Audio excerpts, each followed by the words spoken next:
I was a country kid from southern Indiana, a little town called Tell City. I got put on a lawnmower when I was 13 years old to take over some commercial properties.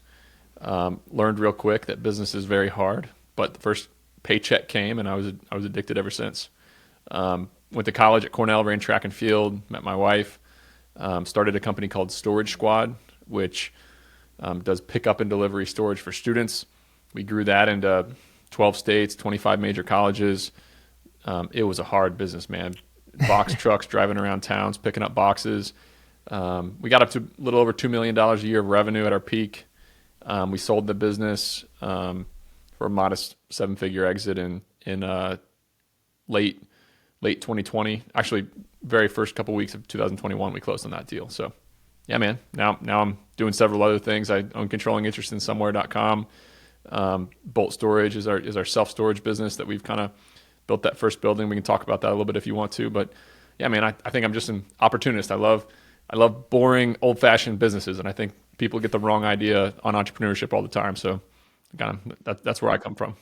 Have you always had that perspective though of these type of businesses? They're phenomenal businesses, and most people who are wealthy in the U.S. especially have these businesses. Have you just always had that perspective? Did you ever get tempted by like tech world back in the day? Like, tell me more about that. So luckily, I stumbled upon entrepreneurship from an angle where I wasn't addicted to studying and reading about entrepreneurship. I think if I would have gotten sucked into the media version of entrepreneurship, the big idea, raise money, go to California. If I would have gotten sucked into that, I don't even know if I would have gotten excited about Storage Squad in the early days because it wasn't scalable. It was hard. I was sweating. But 3 weeks after starting Storage Squad, we had $3,000 cash sitting on the bed of our dorm room. So, we were just energized and excited about that. Which is more than many startups will ever get to in revenue, which is pretty wild to think about what you've done with that. I want to dive into that story a little bit more because I know there's a lot to that, obviously. Just take me through your mindset at the time when you have even like your track and field like teammates back in the day being like, yeah, I don't think this is going to work. Like where was your mind at that point in time? You always have this kind of like, not fuck you attitude, but almost like, I'm just going to do it anyways. Like, take me through that in the early days. I think I got the difference. I don't know. I compare it to, I just got a puppy, right? And a ball rolls down a hallway and a puppy wants nothing more than to go get that ball. An old dog is laying on the couch and a ball rolls through the living room. And, I might get up and might sniff it, but definitely not going to like jump up and attack it, right? I just had that energy and drive to go make money, man. I got excited about the fact to like get off my couch, make $50 an hour for my time. I got excited by that. Most people scoff at it, especially if they think about, billion-dollar startups. So I don't know, man. I just got excited and got after it a little bit. Let's talk about growing that business. How did you get your first customers? Because there's some scrappy ways you went about this. You want me to share my screen here? I can pull up a picture for you.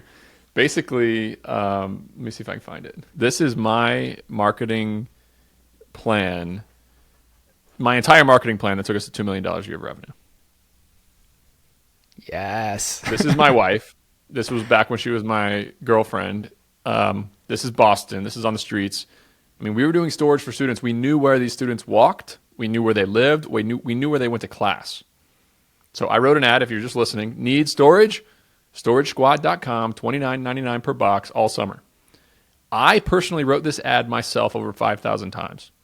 Oh my God.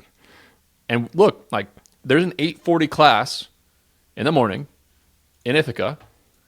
That's me on the left. I bought a box truck.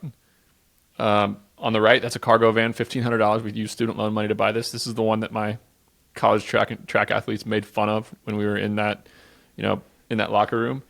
But man, we stored a lot of boxes, dude. This is a warehouse, 70,000 square feet, filled it up with boxes. So yeah, we got scrappy, man. We did the things that did not scale. Sidewalk chalk being one of them.